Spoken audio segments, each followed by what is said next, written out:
race fans young and old. This is Bob's Track Talk. And this week, we've tested positive to Formula One fever as we build up to the Australian Grand Prix at Albert Park. To kickstart the festivities, Adelaide reminded us all that they were the folk that originally brought the show to town almost 40 years ago.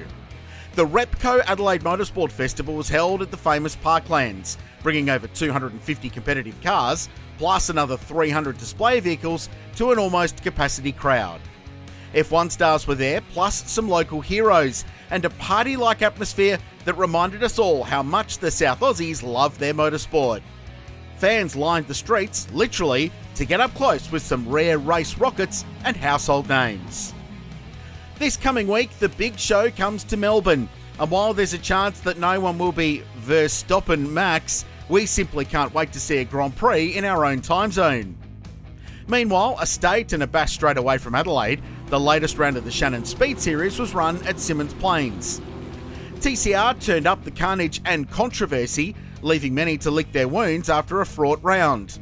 Tom Oliphant won the final race, but the round will be remembered for some politics that we might not have heard the last of. In Trans Am, Jordan did it for the boys in races 1 and 2 on Saturday, before supercar star James Golding slammed home 2 Sunday wins to cement himself as a new title threat. Over on the short, sharp-banked NASCAR Oval of Bristol, Denny Hamlin won the tyre survival race to ultimately dominate Sunday's race in Tennessee.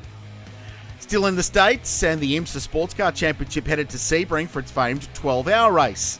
There were a number of spins, slides, and this almighty tyre-humping backflip, but ultimately Louis Delatraz would pass Sebastian Bourdais in the closing minutes to take a thrilling victory. And in Supercross, Aussie Jet Lawrence won all 3 races in the triple header at Indianapolis.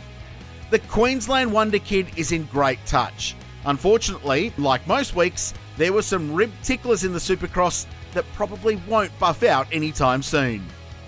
So that's it. Time for me to pull on my big boy pants and call the AGP for Network 10. And it's time for you to start betting on everyone except Max, even though we all know he's going to win. I'm Richard Crail, and you've just watched Bob's Track Talk.